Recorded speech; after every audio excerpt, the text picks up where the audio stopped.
evening and welcome to Tinkering with HELLORLD. Since I'm currently tinkering on several projects that have serial port communications, I decided it would be a good time to get myself something to peek into the data transfer. Lo and behold, one of these HP protocol analyzers came up for a reasonable price on eBay.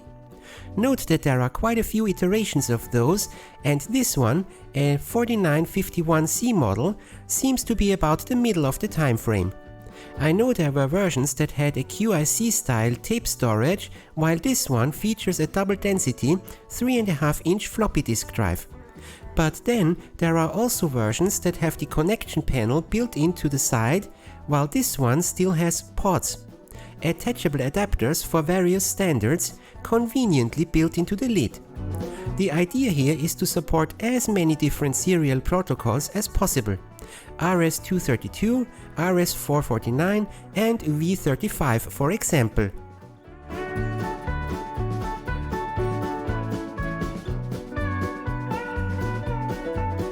First, unpacking. The accessory bag contains a US power cord, I'll replace that, a splitter cable for RS-232, the connection cable for the pods, a floppy disk labeled terminal emulator, and a solitary jumper cord.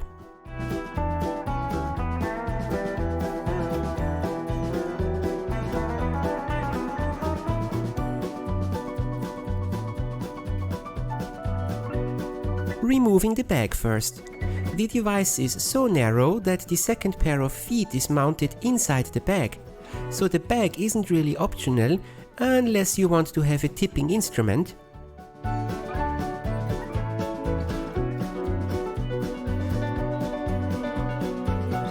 Note that the cover sports the part number of the pod inside, not the instrument's one.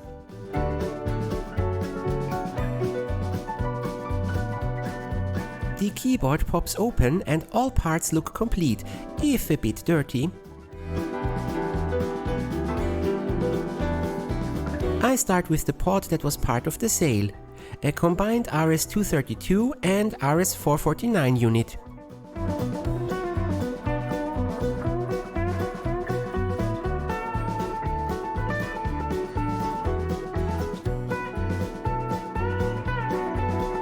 The cover plate also holds all the electronics. Note that the line indicators on this model are LCD panels. Some other pods had LEDs instead.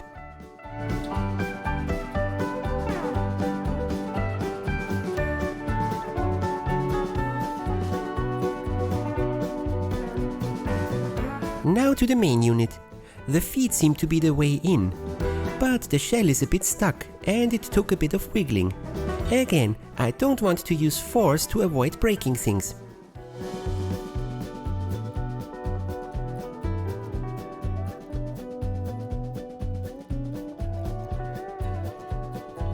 The inside is quite densely packed. The CRT takes up most of the space, closely followed by the floppy drive. The rear has several PCBs stacked and connected with a ribbon cable.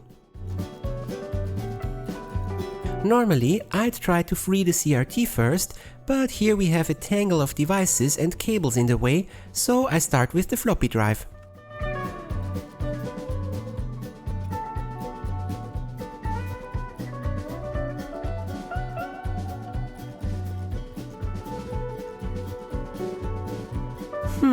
Something fell off the drive, but I can't find it.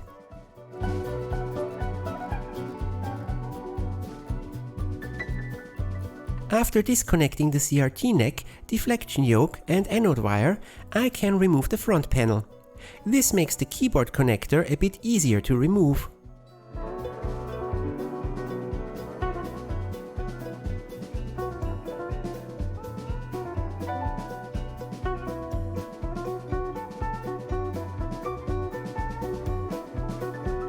Oh, this must be the part that fell off the floppy drive before. A label of sorts.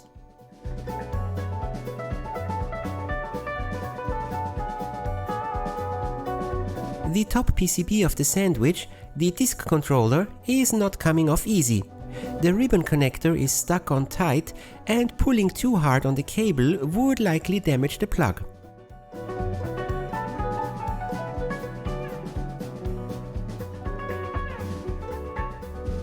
The center PCB is the memory unit. It mainly contains the system RAM and ROM.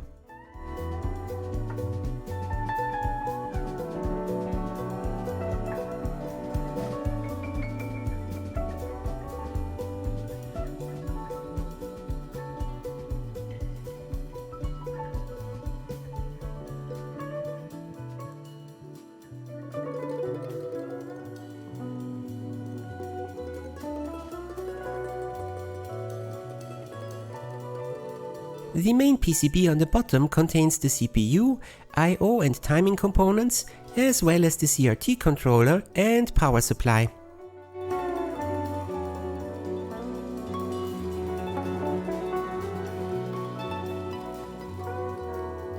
The rear panel has a fan, a mains filter block with a fuse and switch, the pot connector, a serial port for a printer or remote control, and a BNC video output socket.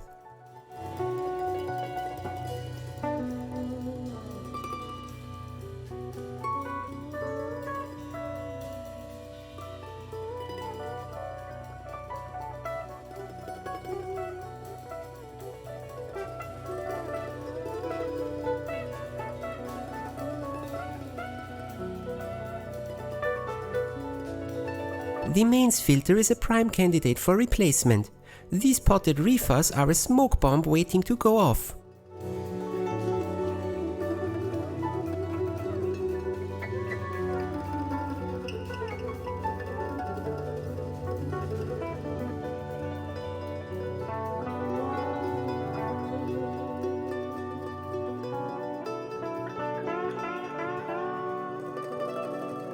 The cover tin is taped to the front panel, but eventually it came off to reveal quite a lot of lint and dust in some oily residue.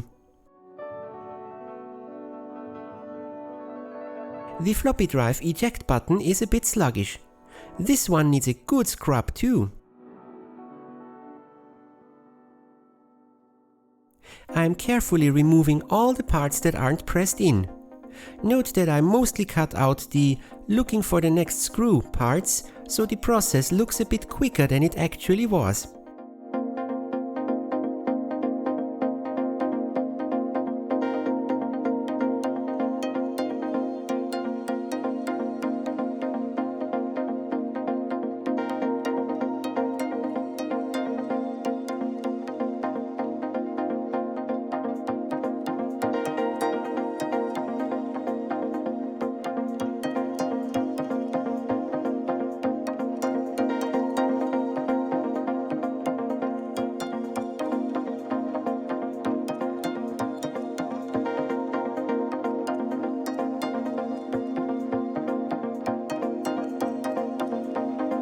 I also tried to keep the stepper motor connected to the spindle and the heads connected to the slide, so that the step versus head position alignment should be very close to the same after the assembly.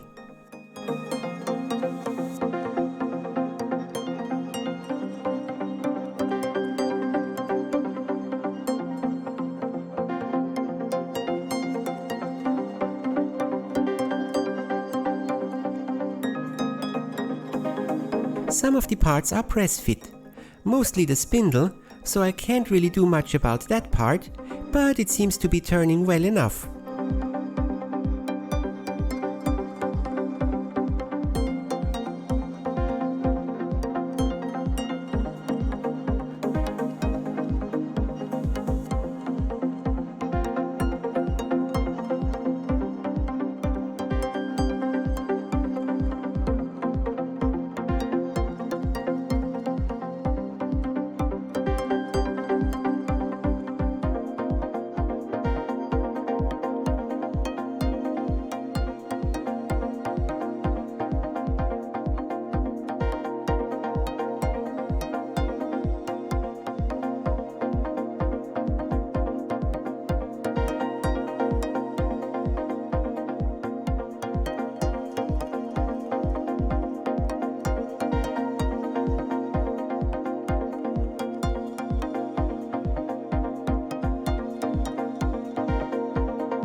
assembling the drive again, and of course adding fresh lubrication.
The eject mechanism is still a bit stuck.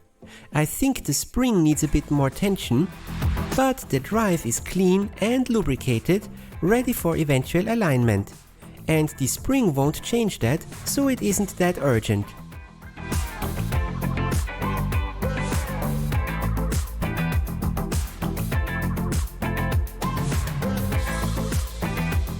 Now to the CRT. It is held in place with 4 nylock nuts against some thumb screws for spacing. And it has got to be one of the cutest CRTs I've ever had around. Though there are some serious burn-ins visible. Let's see how that affects the display. The keyboard is held together with 8 screws.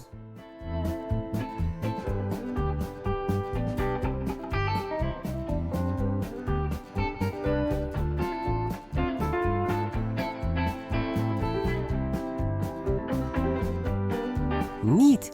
Cherry branded. Not the best typing experience, but certainly a few steps above foil or chiclet keyboards.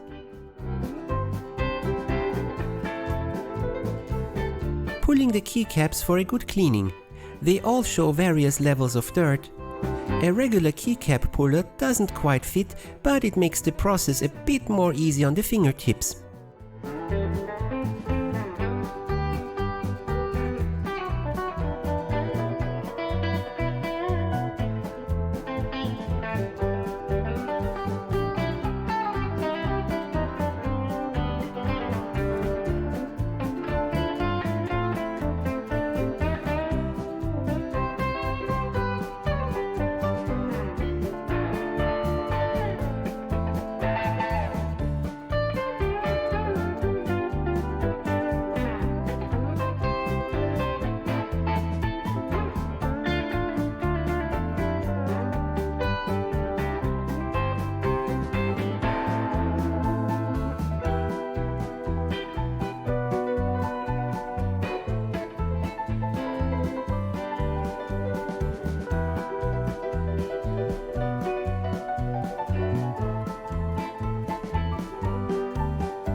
Recapping time!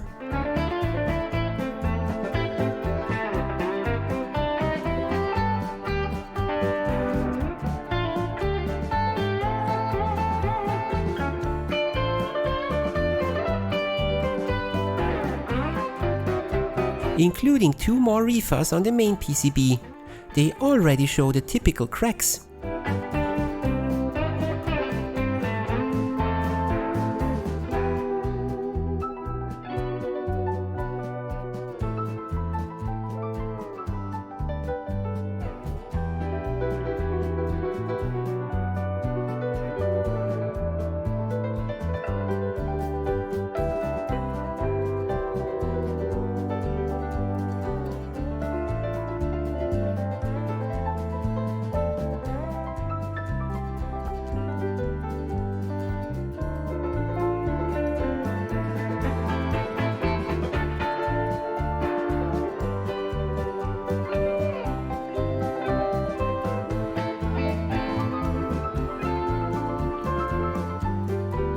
The memory module comes equipped with a buffer battery. The parts list calls for a 3.6 volt 60 mAh NiCad battery. The old one is certainly no good anymore, but also quite hard to desolder.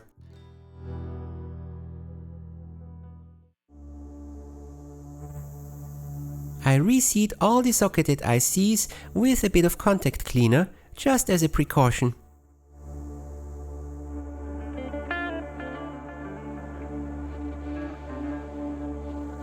For a battery replacement, I happen to have a spare 3.6 volt 60 mAh cell around. Different form factor though. A bit of creative soldering is needed.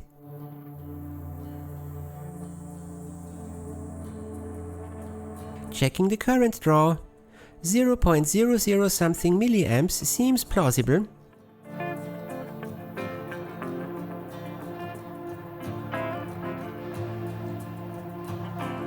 For mechanical stability, I used the 2 additional, unconnected holes for a piece of hold-down wire.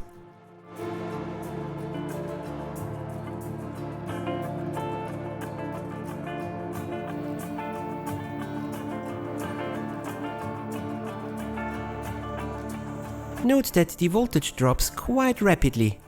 I have doubts that the 60 mAh battery, as requested, was quite enough for more than a day worth of buffering. Maybe I'll replace that again with a bit more beefy version. And another cheap option appeared on eBay. Original packaging even. A V35 pod. Now all that I need is some device to actually have V35 ports. But I just could not pass up the opportunity to make my analyzer more useful.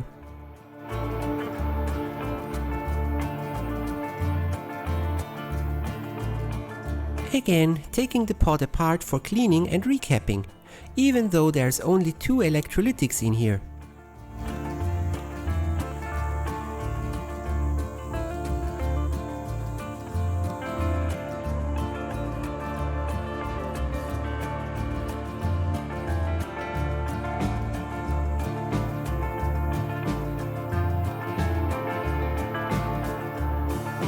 Starting assembly, but first removing the old inventory sticker.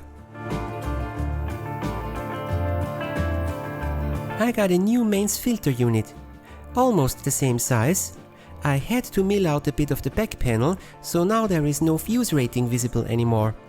I couldn't go lower, cause then the filter would interfere with the power supply components.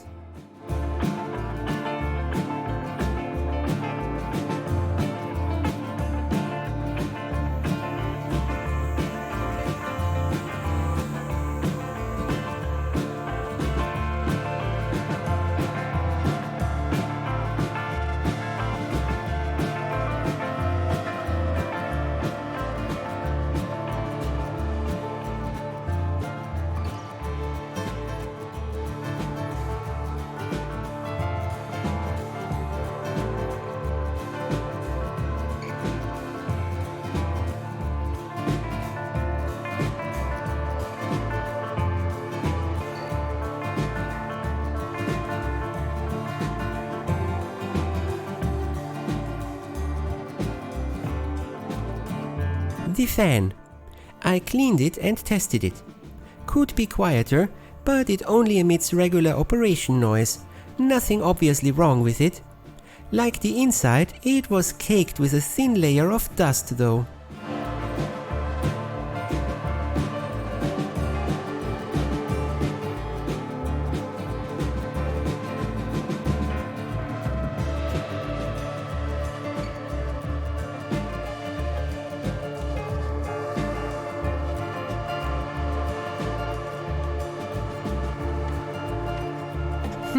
I should have added the connectors first.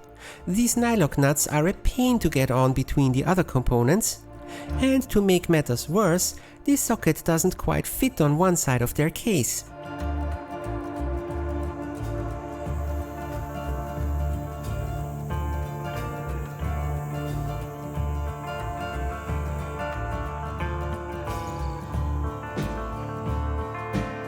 And the grounding wire.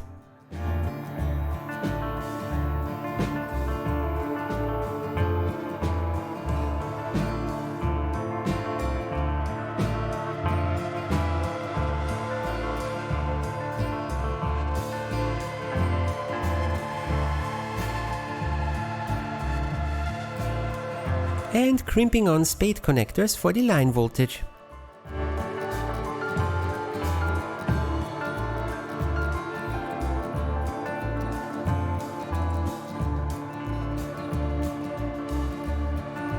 Also reseating the socketed chips on the main PCB after a good cleaning and some contact cleaner.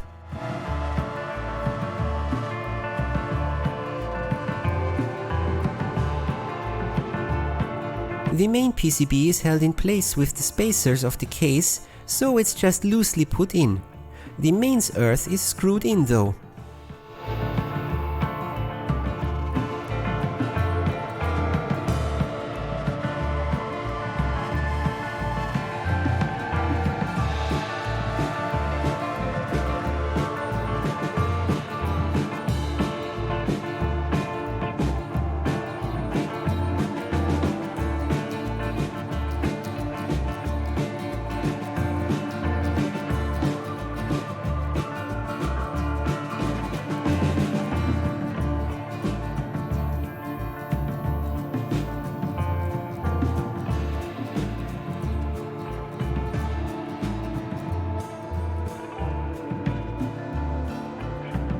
The floppy controller board also gets the socketed chips reseated. Funny fact, the floppy controller is sporting an 8088 CPU.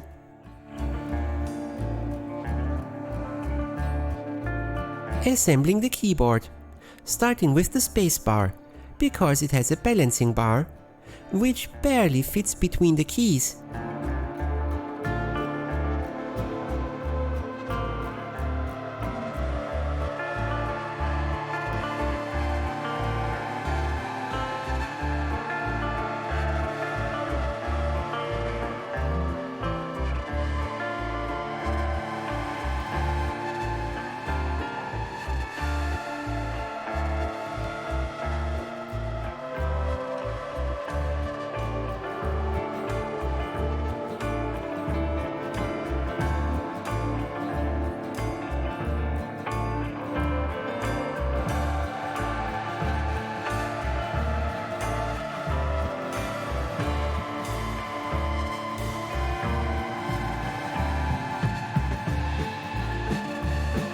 I removed the high voltage warning label. No idea why that would be on the front panel of all places. Come to think of it, I find the warning label in the schematic slightly offensive. Humph!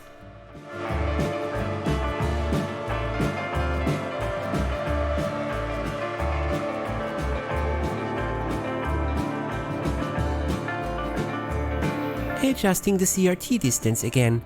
The key part is to have the front glass snug against the frame without any tension on the mounting points.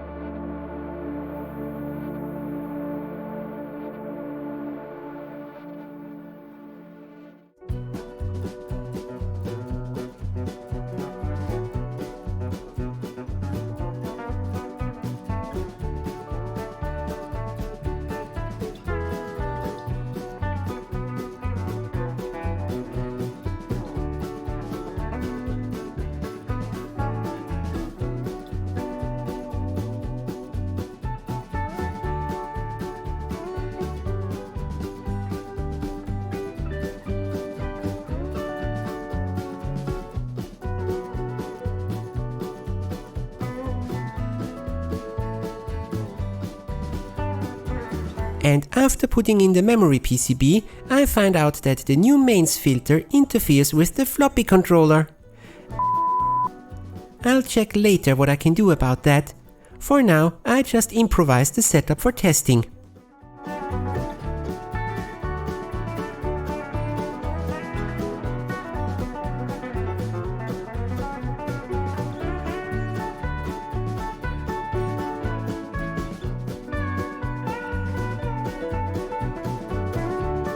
Also, temporarily connecting the keyboard.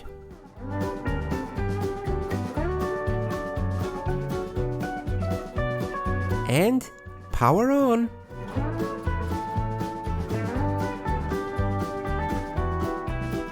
It's alive! And as expected, all settings are factory defaults, but at least I see a picture and there's stuff going on.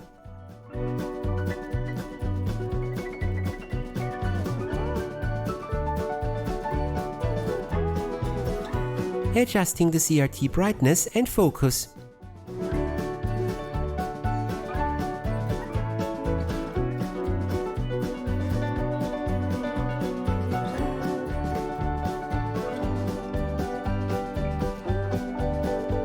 After a slight modification, the mains filter now just barely fits next to the floppy controller.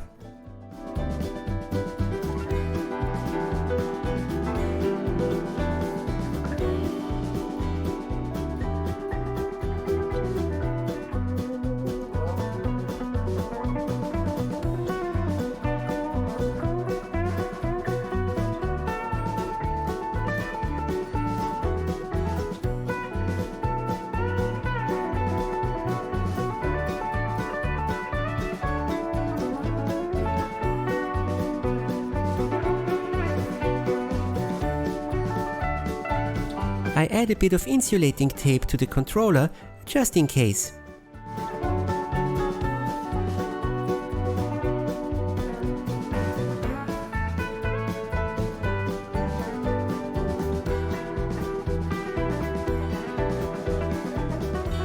Fitting the keyboard again.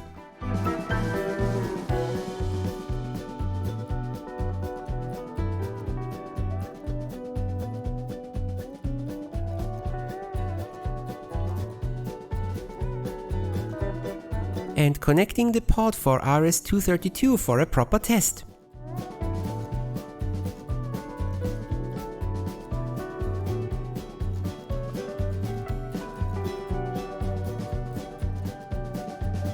It took quite a while to find the correct settings. After Auto-Detect detected Bordeaux as character set instead of ASCII, but it works now. Fitting the pod.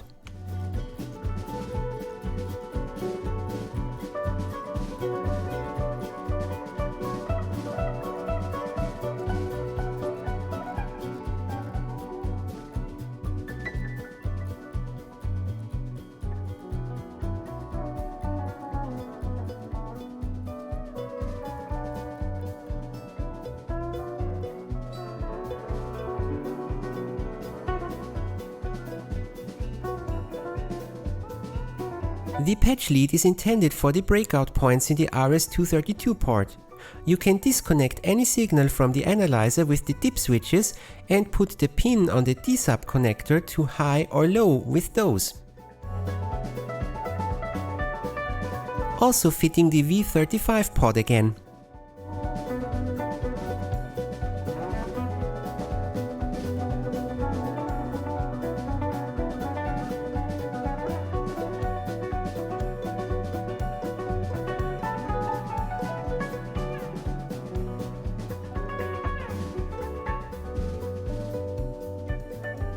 Since I'm currently out of double density disks, I have to wait for a bunch to arrive before I can properly align the drive again.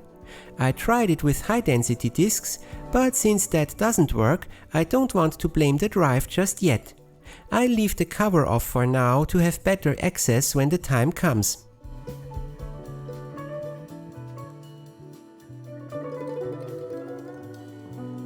And wrapping up the case.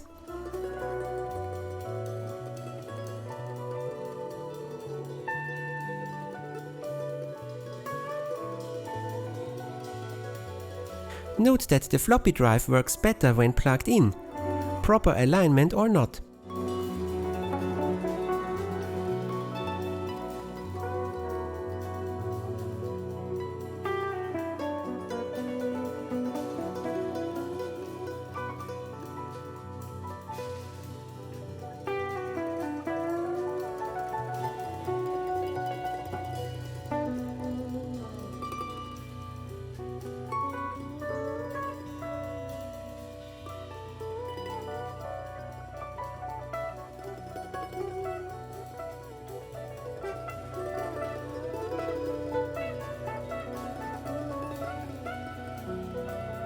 Now for a quick test. Where to connect? Let's see. USB to serial D9, D9 female to male, D9 to D25, cable, splitter cable, pod, cable. Finally! And you thought USB was complicated.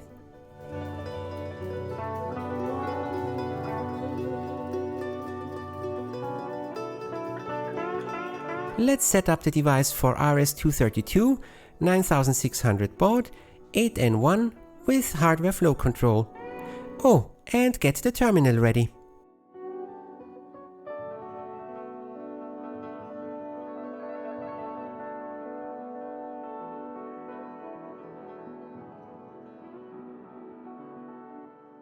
There we go. Yes, it works. And now the other way around. The device has two general modes of operation: monitoring, where it captures and shows data and signal line states, and simulation, where it can inject data either as DCE or DTE, that is, it can pretend to be a modem or a computer.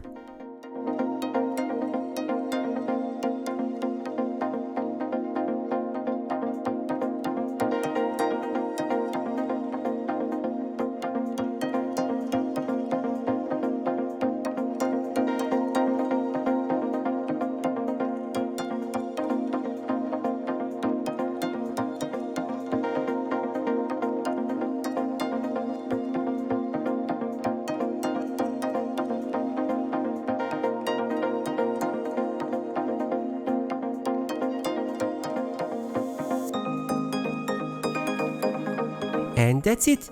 Another nice diagnostics tool for my collection. Now I only have to find some devices with V35 to give those a try. I hope you enjoyed this episode. See you next time!